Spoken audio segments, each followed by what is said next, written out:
All right.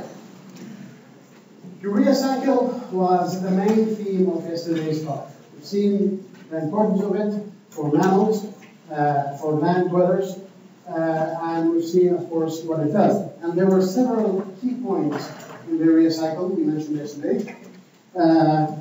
Let's see here. First of all, it happens, part of it happens in the mitochondria, and other part happens in the cytosol. Okay? And so there are transport proteins that are responsible for the ornithine and for the citrulline. Okay? Those are the two new amino acids that we learned yesterday. One of the easy things about the urea cycle is that it simply builds the molecule up literally.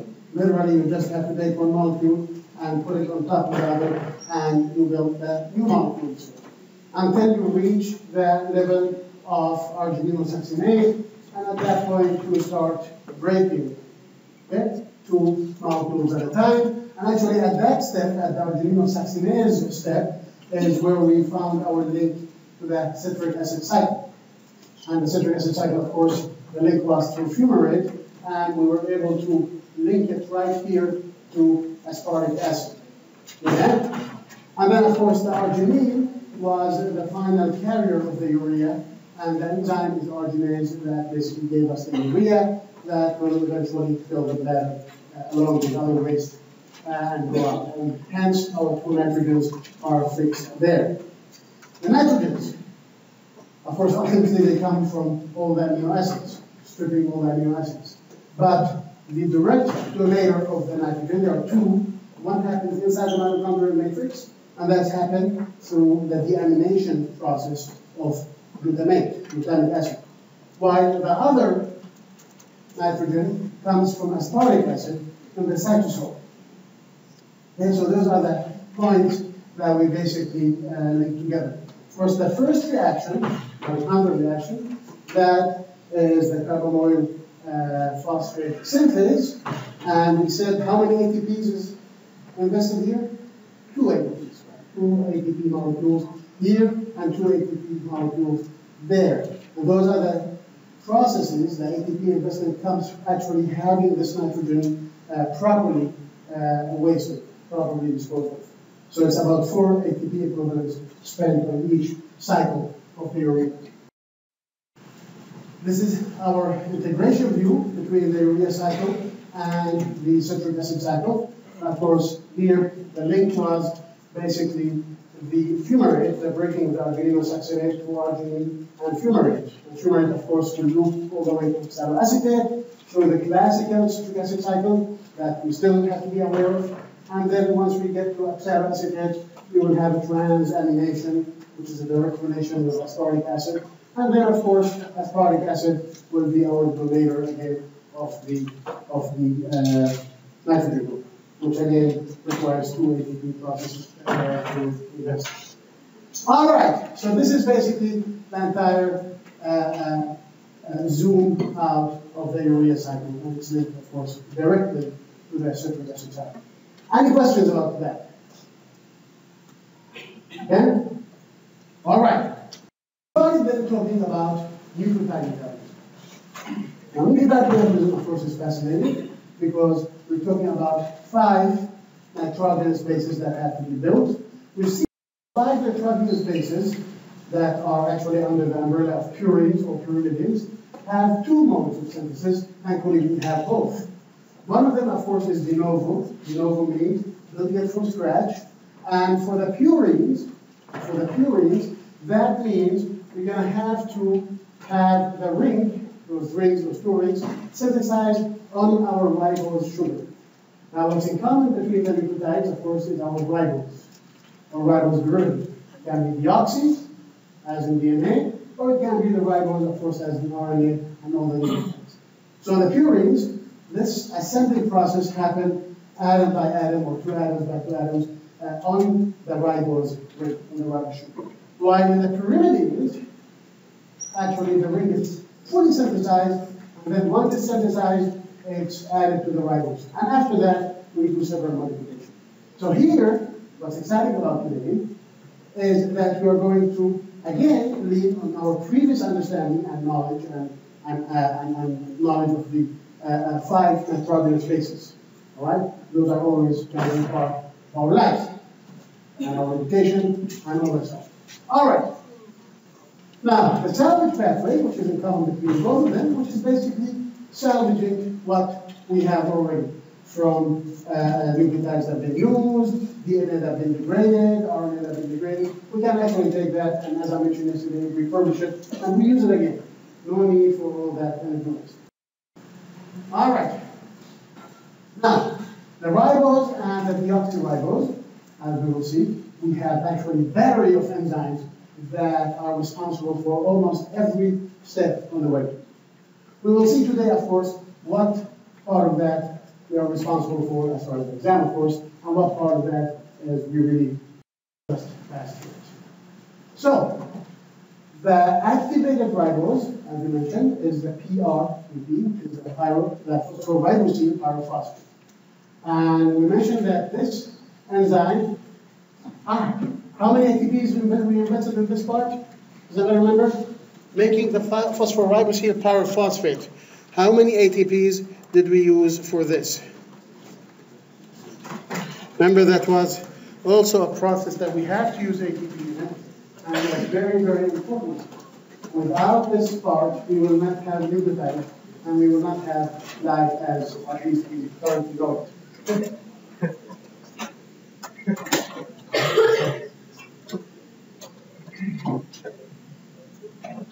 Notice I didn't do the same mistake as 0 as none of the above there. That's one. R of ATP, ATP to ANP, right? 2 glucose with ATP. It's a very important process because ribose, as we know, comes to us from either dietary stuff or the pentose phosphate pathway. So pentose phosphate pathway is very important. We will actually today, we will see, and we will be very impressed that actually the PPP not only providing us with ribose, we're going to use the NADP as well that we also produce from the oxidative product. All right, where ribose come from. All right, let's look at pyrimidines. That will be stopped yesterday. Pyrimidines are the single ring one, not the small ones. Okay, so the first reaction is bicarbonate with ammonia, bicarbonyl phosphate synthase 2, and that gives us carbonyl phosphate. Now, I'm sure we all remember this. Where did you see this? Where did you see this? This is a very familiar reaction. Now, the enzyme might be slightly different, but this reaction you just seen. It says here, the majority of you are saying urea cycle. Let's hope all of you will say urea cycle. Let's see how the progress will be. Yes, those other numbers are going away. Yes, somebody says something. There we go. All right, I'll take that. It's urea cycle. It's the urea cycle. Which reaction was that? The first reaction is the urea cycle, wasn't it? It was the first reaction of the urea cycle, was carbonyl phosphate synthase. It wasn't 2, because the other one is mitochondria, which is not necessarily mitochondria. All right, now here is the interesting. First of all, cytoplasm versus mitochondria. That is very exciting difference. But what other differences are there? Who is the donator of that ammonia? The first one uses ammonia as it is, right? That comes to us from the amination process. Well, who donates the ammonia here? Glutamine? Glutamine, is that true? Yes. Glutamine. Glutamine actually gives us that nitrogen. So it's a totally different enzyme as far as what it needs as substrate. It's not a free ammonia. This process is not meant to get rid of that nitrogen waste. This process is meant to actually use the nitrogen to build something else. And the key difference, cytosolic enzyme, number 1. Number 2 is glutamine. That's the source of our, and the process it becomes glutamic acid. Glutamic acid. As a matter of fact, one of the many beauties about this pathway, about the nucleotide in general, is that glutamine is our usual donator of the nitrogen. And as you sure remember the structure of the 5 nitrogenous bases, there are some that have amine group on it. Okay? So we need to make that link in order to understand those reactions. All right. What's the other reaction? So now carbamoyl phosphate, see, carbamoyl phosphate with aspartic acid, the amino acid, aspartic acid, right, will join together and will give us something called, actually, before I'm going to talk about this, but this is the overview of the reaction. This is the reaction I was talking about, carbamoyl phosphate synthase, all right? Let's talk about this reaction here. Aspartic acid comes into play, the source of the carbon skeleton, one of the sources of the carbon skeleton of that pyrimidine ring. And an enzyme called aspartate transcarbamylase will actually join aspartic acid to carbamoyl phosphate. Aspartate plus carbamoyl phosphate will be joined together to give us something we call, where is it? Carbamoyl aspartate. All right. My question for you is, where did we encounter this reaction? Something similar to this reaction. This reaction is very familiar to us, extremely familiar to us. Where did we see this reaction? It's an amino acid plus carbamoyl phosphate that gives us carbamoyl amino acid. I have a hint, we just seen it. And we've seen it yesterday and we've just seen it minutes ago. Another hint has something to do with the reaction.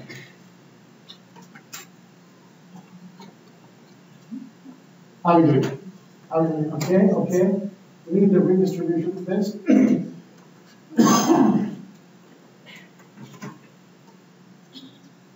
No, we still need redistribution of this. Is the question open? The question is not open? Well, of course it is. That was very silly. All right, here, it's open now. Let's see now. I'm sorry, I thought it was open. How are we doing here? All right. So amino acid plus carbamoyl phosphate gives us, okay. I'm not liking this pattern. Can we change the pattern a little bit? Yes, I'm liking this pattern. I am liking this pattern very much. All right. It's an amino acid plus carbamoyl. That is right. Everybody got it. Almost everybody. Ornithine, which is the other amino acid we talked about, plus carbamoyl phosphate gives us citrulline. Remember that? This is the exact same type of reaction. As a matter of fact, you just take them and add them together just exactly the same way. And you end up with aspartate with carbamoyl phosphate.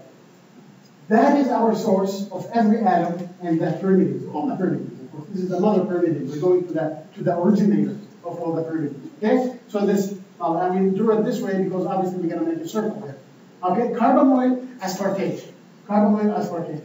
So if you look at the pyrimidine ring, it doesn't matter which pyrimidine, you will see that the majority it comes from aspartic acid, which is something new. I didn't know that 50 years ago. I didn't know that. And then carbamoyl phosphate. Carbamoyl phosphate. Both of those actually what the pyrimidine ring is made of. Carbamoyl aspartate. Okay? Now, the next reaction is making our first nitrogenous base. And that nitrogenous base is called orotate. Orotate. Orotate. Okay? Now, this goes from here to here. The process requires a reduction. So we have dihydroorotate, that gives us dihydroorotate, and then this is, of course, oxidized to orotate. So let's just focus on orotate. We have not seen this nitrogenous base before, have we? We have not seen it. I have seen only the 5 nitrogenous bases. Orotate wasn't one of them. As a matter of fact, orotate happened to be the source of all pyrimides. Okay? It's a nitrogen. Just like amino acids, we cannot possibly have only 2 amino acids. We have infinite amount of amino acids. We have same thing here. But what is used in life is those 5. Okay? Orotate happened to be the source of those. This, as you can imagine now, can be converted to all kinds of pyrimides, which are what? Uracil, thymine, and cytosine. Okay? Do that. But basically, this is the important part. This is the controlled part of nucleotide biosynthesis, of pyrimidine biosynthesis. Okay? All right. So orotate is right here. link things together. Orotate, remember pyrimidines are built as a ring, and then they attach to their ribose. Alright? So this is the attachment. Our pyrimidine, phosphoribosyl transferase, and now we have, for the lack of a better word, OMP, orotate or orotate monophosphate. Okay? And that, of course, can then be correct. Now, let's try to remember uracil. And let's see what is the difference between orotate, as we know it here, and uracil. What is the difference between them? Is it a ketone group here, or amino group that's different between them, or methyl group, or carboxyl group? And everything actually is hinged upon one of those. We go back to uracil, try to find uracil, since most of us have computers. Let's Google uracil and see what it looks like, and see which one is it. Of course, with that exam, you will know what uracil is. But for now, you can Google it. What is the difference? Okay, I see D, I like D. All right? Don't worry about the green, but I like D. I like D. All right? So there is a carboxyl group left in here. Is that true? Yes. Carboxyl. It's a decarboxylation event. We will see really it's going to be one of those processes. So orotidiolate, because it's a nucleotide now, it's attached to that phosphate and that, becomes UMP, uridiolate, or uracil monophosphate. And this is a decarboxylation event. Carbon dioxide is removed. Okay? So it will help us a lot, by the way, to keep those structures in mind so we can link them together. So I can easily say we can go from base A to base B through deamination, decarboxylation, amination, methylation, and just from the structure you can just pick it up without even knowing anything about the method. Okay? So it is a decarboxylation event. And now we have uracil, our official nucleotide. Okay, the one that actually we use in our genetic material, etc., etc. Orotidiolate is not used beyond that. It's just a progenitor, but beyond that, we don't use it. UMP.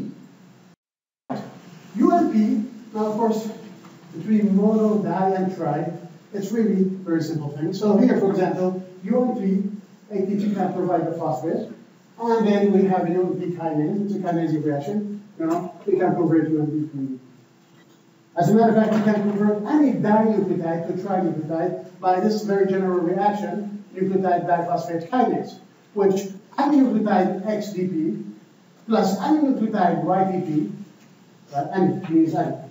So gives us, just the phosphate will be exchanged, for example.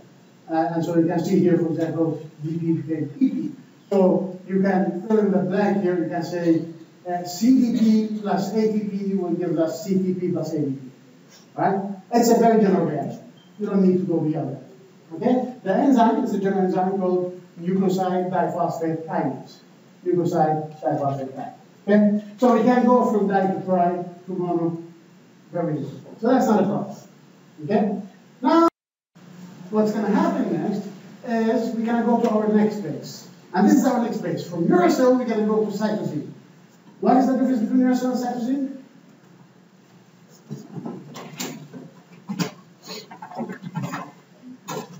I hope we can also go to the next slide if we'll be able to tell the difference. But I just need to get to think in this way.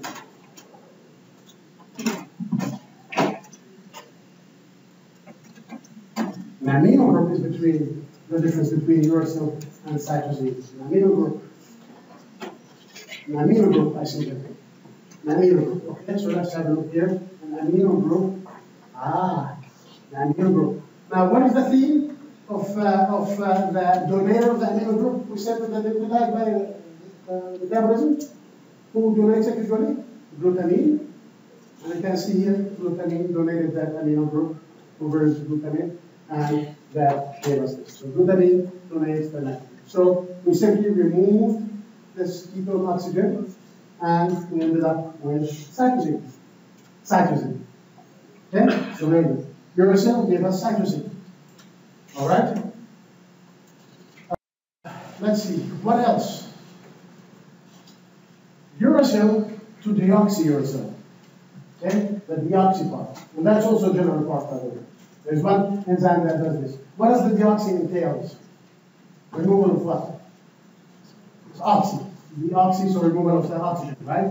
So, uridylate can be converted to deoxyuridylate by simply removing that oxygen, by simply reducing it basically, and then we do that process. Who's the donator of the high energy electrons? It may be pH. So not only the pentose phosphate pathway providing the ribose for the nucleotide metabolism, it's also providing the high energy electrons that are important for the reduction steps in several reactions. All right, so now we have almost a full circle of the integration of metabolism again. Okay, from here to here, and notice the enzyme is a general name enzyme, ribonucleotide reductase. By the way, this is also a very important control point in nucleotide metabolism, okay? Because this is what makes DNA possible later on for replication. It's something that's beyond. What is the difference between uracil and thymine? U and T. Uracil and thymine, that's our last base, our last pyrimidine base. Uracil and thymine.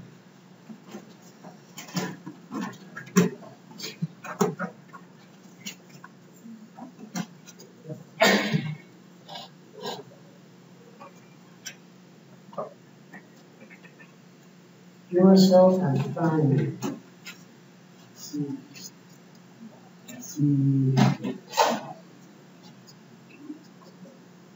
All right. What's present? I know already. Okay. Methyl group. The methyl group. Right? So it's a methylation process. It is a methylation process. Okay? So now we have this link. This link will help us very much. So the enzyme probably will have some sort of methylase name. Now notice here, I have several arrows doing that at the TLP, and those several arrows mean several reactions. Okay? We do not need to worry about those. So I just need to. Are you still answering the question, Ben? You don't need to answer them.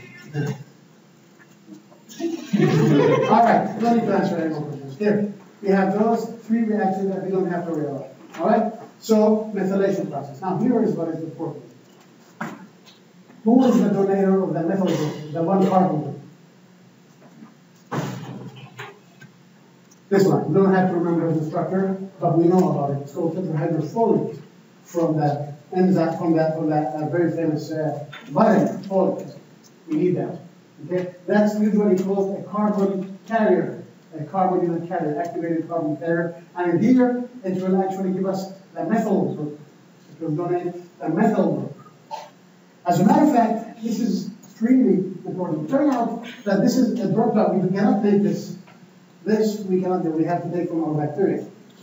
And so there is a powerful drug called methotrexate that inhibits the enzyme that makes this. Okay? There's an enzyme that makes this that we do not have, that bacteria have. And when we use this, it will inhibit that, and hence the cancer cells that are growing very fast because they need a lot of DNA, right? They need to replicate. They will not be able to have their methyl group donor, and hence they will have one missing base, and hence hopefully they will be affected first before that. That's part of a very powerful chemotherapy regimen, but again, inhibitors and all that kind of stuff come together, science, in order to find this solution. All right, so that's what. Here is, now that I needed to remember, this is basically all the paths that we did not talk about to make all those nucleotides. You see? Okay? Now this is, by the way, a composite pathway. I'm kidding if you didn't get it. You're not the only more attention. But this is from a website called KEGG. KEGG, Kyoto Encyclopedia of Genes and Genomes. These are all pathways. They don't exist in a single organism. They're just simply taken from different organisms that have been studied already, and they piece them together this way. Okay? For example, humans have this red stuff that I lined up here. Those enzymes that can different bacteria have different kinds of enzymes that do, and all those stuff in the rectangle here indicate the enzyme. And is just to tell you that metabolism, at least as based on our current understanding, is already pieced very nicely together and is used as modules. All those reactions, you can again use them as Legos. You can make different things from them. And so there is more than one way. If you must insist on only one lesson to learn from this class, which of course I hope you will know that, is that metabolism is not linear, as we already said, and what you're learning is really tip of the iceberg. Okay?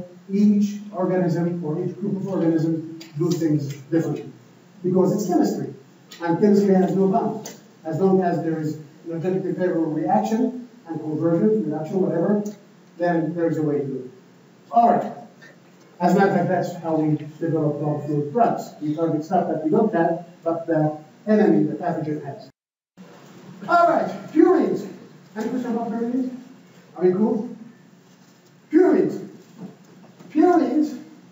Now, in the pyrimids, we've seen that carbon, or the atom's source, is aspartic acid and carbon monophosphate. In purines, we have more contributors. Let's look at the contributors to the purine skeleton. Aspartic acid and glutamine. Those actually give us the nitrogen part of the purines, except for this one. This nitrogen comes from, those carbons come from the tetrahydrofolate, that's tetrahydrofolate, that carbon donor we just heard about. And of course, this nitrogen, this comes from carbon dioxide, and this nitrogen comes from glycine. So we have 3 amino acids, and then we have carbons that come from different donors. 3 amino acids and carbon that come from different donors.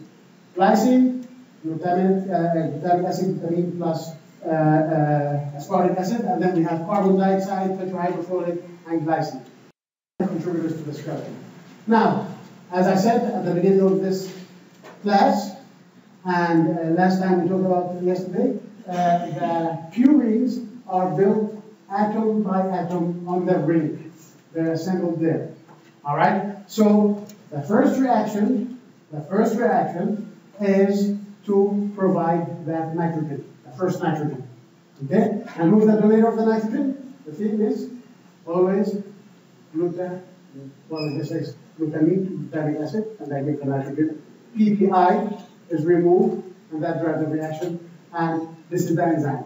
Glutamine, phosphoribosine, aminotransferase. Glutamine, phosphoribosine, because those are the 2 substrates. Aminotransferase, because there's a transfer from amino.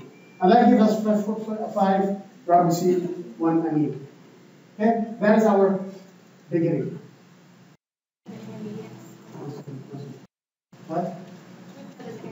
No, that's right. That's right. You do not need to know that. You need to know those 2 enzymes, and inosinate, and then, of course, you know already AAP. Okay? And you need to know who provides the energy and the nitrogen for both of those reactions. Okay? No structures. All right. Ribosine 2 lactase. Who is the electron donator? NAD what? pH. That's from PPPs. All right. Let's talk about some regulation.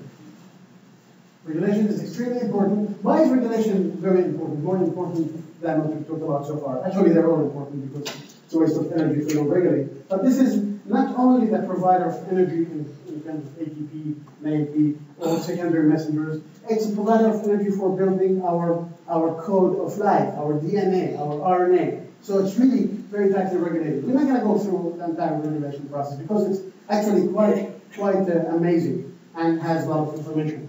But let's talk about the key enzymes. Aspartate transcarbamylase. That's a very important reaction. Okay? That's in the pyrimidine. All right. Now that is activated if we have a lot of energy, we have a lot of ATP. We can afford dividing cells and building more cells, and hence building the genetic material. If we have a lot of CTP, that will give us a feedback inhibition. All right. Carbon monophosphate synthase, our very first enzyme, carbon phosphate synthase 2. All right. Now that is obviously a feedback inhibition by its product. Very simple. Nothing, no tricks, nothing elaborate. All right. This from inosine, obviously from ribosine, ribose phosphate, all the way to AMP and GAP. Now this is a very important process. This is part of the pyrimidine part. and that purine part as well. And that's extremely important to also regulate. There are 3 levels of regulation for this path. One of them is feedback inhibition, and we can see how that is possible. The AMP and the GMP actually can inhibit all the way back to the very first reaction, the one that makes phosphorubicin pyrophosphate or the phosphorubicin amine. Okay? Those 2 reactions are inhibited by the very final products of this pathway. So that's that one. Feedback inhibition right here. So those 2 enzymes, the synthesis for the GMP and adenosine, those are inhibited by the last product. And, which we already know, the reciprocal stuff. Remember, ATP provides energy for GMP, and GTP provides energy for AMP. If we have one missing, we will paralyze the entire pathway. Because if we don't have ATP, then we don't have AMP by default, but also we cannot make GMP because we don't have energy. And the other part is true as well, if we don't have GMP. So this is called reciprocal substrate regulation. We have not talked about reciprocal substrate regulation. We talked about inhibition, which is part of that process, but it's called reciprocals. In other words, the substrate for one will inhibit reaction for the other one. Reciprocal. Okay? That's a very important part. All right.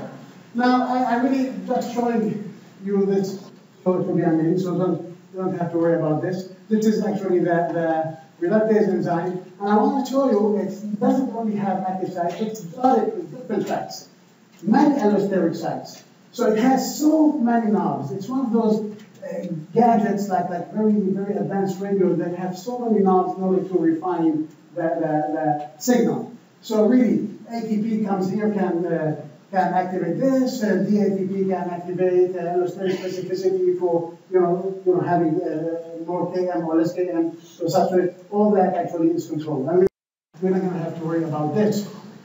Ribonucleotide reductase, basically, its main inhibitor is the deoxy ATP. That's the one that gives us all the deoxys. Okay? And obviously, the oxy ATP will be correct. Now here, it's some of the regulation that happens. These are all the activators that can activate each other, and they can inhibit each other. Nothing to worry about that. Okay? Nothing to worry about that. No worry about it. I just want to show you basically that this process is tightly controlled by the single molecule. That's how controlled it is. There's no single molecule, okay, cannot go to waste, just because it's very tightly regulated. All right, any specific questions about this? Are we comfortable with at least a concept for now? Yeah, of course, we have the weekend to do this, and then quizzes will hopefully tighten this up. All right. All right. Now, let's get rid of metabolism altogether. Let's put the whole thing to bed before we integrate everything together. And let's talk about ketone bodies. That is that starvation part. What do we need ketone bodies for? When do we need ketone bodies? What the heck is ketone bodies? Okay, ketone bodies are those 3 molecules: acetoacetate, hydroxybutyrate, and acetone.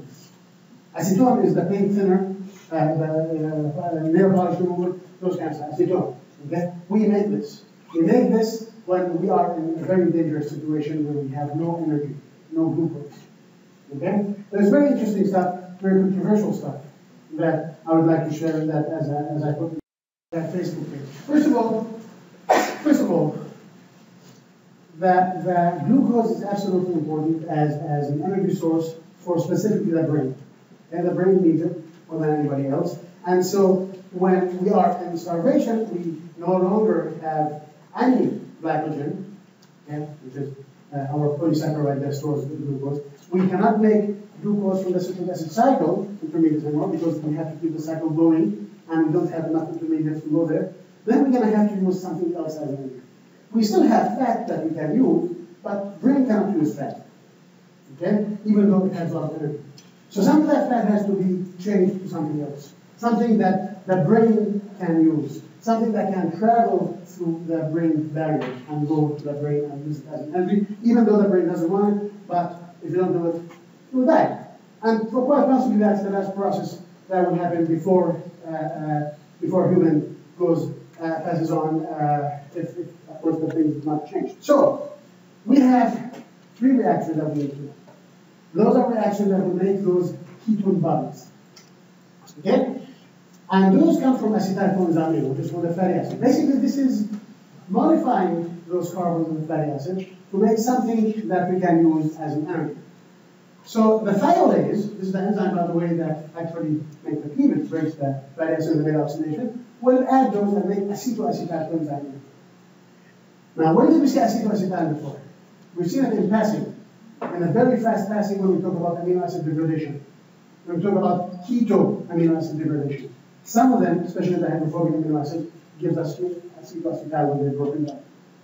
Okay, acetoacetylcoenzyme A combined with another acetylcoenzyme A to give us hydroxymethylglutarate. I don't need you to worry about the structure of hydroxyglutarate. But afterwards, and this is enzyme synthase, afterwards is the main reaction for the ketonetic production. Basically, cleavage enzyme, the hydroxyglutarate cleavage enzyme, will give us our first ketone body, which is called acetoacetate. Acetoacetate is soluble in blood, can travel, it can go all the way to the brain. And the brain can take it and make energy out of it, and make ATP out of it. But this is one of the ketone methods. Acetoacetate can generate hydroxyglutarate by hydroxyglutarate dehydrogenase using an ADH, and can spontaneously, without the reaction, break down to acetone. Up to the 50s, we really thought about acetone as just a byproduct. You cannot use acetone. This is just a byproduct production of it. And as a matter of fact, that is the smell of we see in the starved people, right? Acetone, the smell, thin. Of course, with other bodily smells, it's really very bad. And usually people that are dying from starvation, that's one of the smells that you smell because they have this acetone. Those, the hydroxyglutarate and the acetoacetate, will actually go to the brain, and the brain will use them. And it has the reaction to convert in the 50s. There is research that showed there is a possibility we can make glucose out of acetyl. Okay? We still don't have the activated cycle. But they followed carbons that's radioactively labeled, and they noticed that actually those carbons here somehow can end up into glucose in mice. But that's impossible because they can end up in acetylcoenzyme A, and acetyl group will be lost in the citric acid cycle. So what is the story here? And here comes the power of bioinformatics, plus, of course, raw research in the lab. They've seen, and people actually have done that computational modeling, acetone, which we thought it was just there for that smell, acetone itself can be converted literally to one of the intermediate that can give us glucose. Okay? It turned out that glucose is 6 carbon molecules. We can see that article, I put it on Facebook. We have 6 carbon molecules, and we need hence how many acetyl molecules? 1, 2, 3, right? As a matter of fact, then we need 4. We need 4 acetylcoenzyme. One of them is listed as carbon dioxide. It turned out to be very possibly, if that pathway exists, and we're not sure, just computational modeling suggests that, then it's very expensive to do it. Okay? So we really prefer not to do it. Okay? Now, can we do it? Research suggests that, but there is no direct evidence. Okay? Still, ketone bodies will be our last. That's why we have this. All right. Any questions? So congratulations. We've done the metabolism. There's no more reactions to know. Now we are going to review those reactions that we've taken, and we're going to review it next week in the form of metabolic integration. We're going to talk about obesity, the malfunction that happened because of obesity, and hence all those pathways we talked about, how they're affected and how they cause what they cause. Diabetes, type 1 and type 2, and how those actually will be affected because of those metabolic pathways. So we consider next week a review. A very nice review that makes sense for us because, again, it's medical purpose. Tomorrow we'll talk a little bit about signal transduction, just because we have to know how different things happen. Thank you, and I will see you all tomorrow.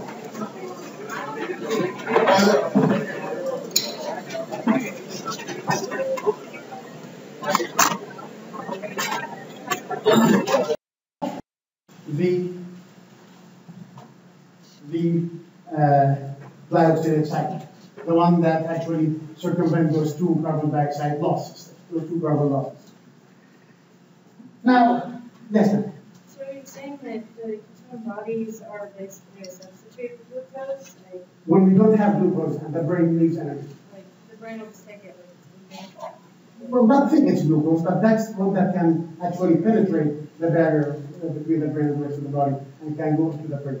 Yes, and then the brain will use it to generate heat. Okay. But only for little life, by the way. Why? Because it needs the citric acid cycle, right? All right, and the citric acid cycle without intermediates is not going to go anywhere. So ultimately, the citric acid cycle will stop, and that's really one of the things that was happening. Yes. So if you get food eventually, like you, Yes, if you get it in a reasonable way, under the doctor's supervision, you cannot just simply eat because you will die for sure if you do that. You will then you can supplement it gradually, and it depends on how far along that happens. Okay, when we're really far away, when really the kidney functions are gone, and the liver basically has nothing left. I mean, of course, life happens, but there is also a threshold beyond that. Everybody knows.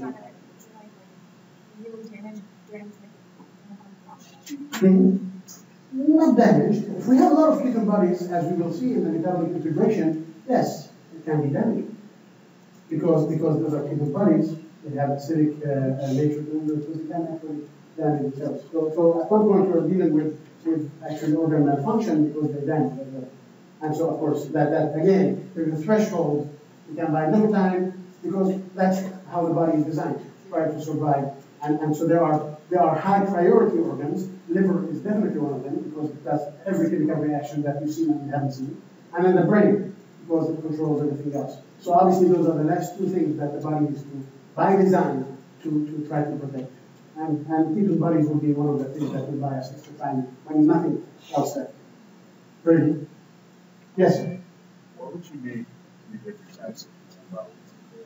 Well, why, evolutionarily speaking, I have no idea. But basically we have those things that can travel through the blood, and apparently they can penetrate the Eventually they always go back to acetoacetate, and hence acetoacetate goes down. That's right. And that's the junction. Okay? But actually, going to that question particularly, so up to this moment, all of us, including myself, we think we cannot make fatty acids. We cannot make glucose out of acetylcholine.